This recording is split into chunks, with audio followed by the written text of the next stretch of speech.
Salut la gang de mordus de pêche! Votre ami et expert est de retour pour notre rendez-vous hebdomadaire tant attendu, le pronostic de pêche. Aujourd'hui, on va décortiquer ensemble ce qui nous attend sur l'eau le 2 octobre 2025. Et laissez-moi vous dire, amis, que ce jour d'automne s'annonce particulier. Entre une météo clémente pour la saison, des eaux qui commencent à refroidir et une lune gibbeuse croissante, il y a de belles opportunités à saisir. Attendez-vous à des explications claires et des conseils pratiques qui pourraient bien transformer votre prochaine sortie en une véritable partie de pêche mémorable. Croyez-moi, on a des choses intéressantes à se mettre sous la dent pour cette journée.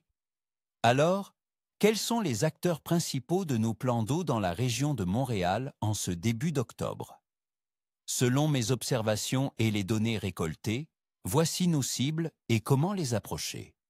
Le doré jaune, walleye, où chercher? En cette période, les dorés commencent leur gavage d'automne et se rassemblent souvent près des structures profondes où la nourriture est abondante, comme les pentes abruptes, les hauts fonds rocheux ou les embouchures de rivières. Cherchez-les entre 5 et 10 mètres de profondeur. La température de l'eau, oscillant autour de 12 à 16 degrés Celsius, les pousse à être très actifs. Sur quoi pêcher? Le jigging est redoutable. Utilisez des têtes plombées d'1/4 à 3/8 d'once avec des leurres souples imitant des petits poissons fourrage, de couleur chartreuse, blanc ou orange. Une petite astuce. N'hésitez pas à garnir votre jig d'un ver de terre ou d'une lanière de poisson mort pour ajouter de l'attrait. La traîne lente avec des poissons nageurs de type crankbait qui atteignent ces profondeurs peut aussi faire des merveilles, surtout le matin et en fin de journée. Le grand brochet, Northern Pike. Où chercher? Le brochet est un opportuniste et en automne, il est particulièrement affamé. On le trouvera souvent dans les herbiers encore présents, près des structures submergées comme les arbres coulés ou les amas de roches, mais aussi à la bordure des fosses où les petits poissons se réfugient. Ils sont très actifs dans les eaux refroidissantes. Sur quoi pêcher? Pour le brochet, les gros leurres sont de mise. Optez pour des cuillères ondulantes de taille respectable, des gros poissons nageurs ou des spinners robustes. Les couleurs vives comme le rouge et blanc, le feu tigre ou les teintes naturelles qui imitent les proies locales sont très efficaces. N'oubliez pas un bon bas de ligne en acier pour éviter les coupures. La pêche au lancer-ramener rapide près des structures est une valeur sûre. L'achigan à petite bouche, smallmouth bass. Où chercher? Bien que leur activité estivale diminue, les achigans sont encore bien présents et combatifs en octobre. Ils vont se déplacer vers des zones un peu plus profondes, autour de 3 à 6 mètres, mais resteront près des structures rocheuses ou des bancs de sable où ils peuvent embusquer leur proie. Ils apprécient les eaux bien oxygénées. Sur quoi pêcher?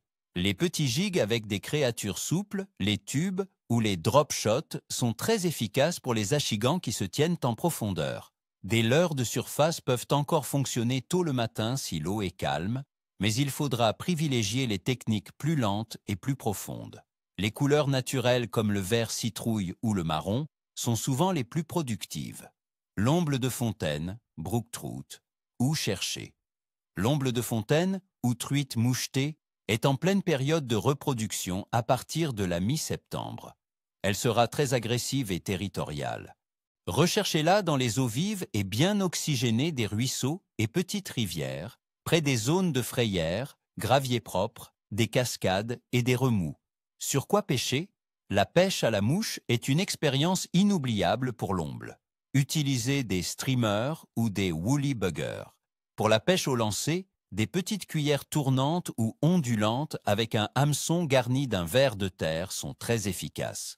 Ferrage rapide recommandé. Respectez les règles locales concernant la remise à l'eau, surtout en période de frai.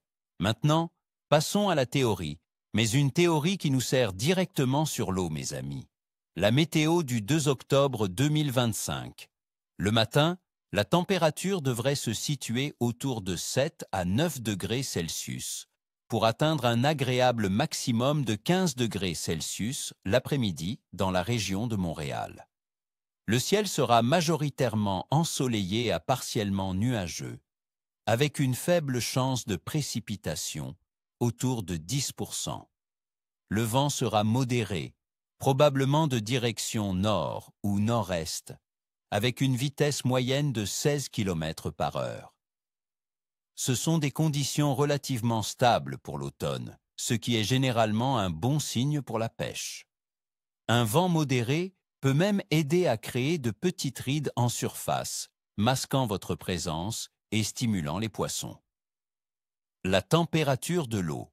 Dans les lacs et rivières de la région de Montréal, la température de l'eau aura continué de baisser en ce début d'octobre, se situant probablement entre 12 et 16 degrés Celsius.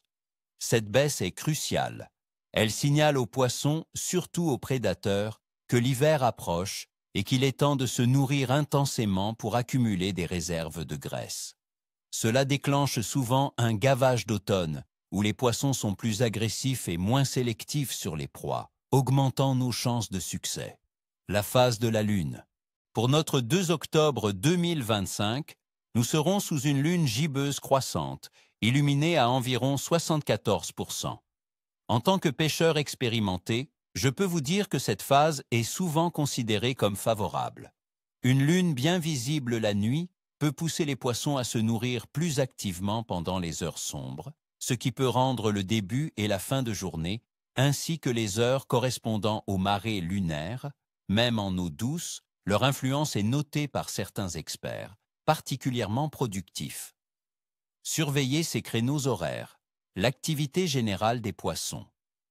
Globalement, l'activité des poissons dans la région de Montréal en ce début d'octobre sera bonne à très bonne, surtout pour les espèces prédatrices. Le refroidissement de l'eau pousse le doré, le brochet, l'achigan et l'omble de fontaine à chercher activement de la nourriture.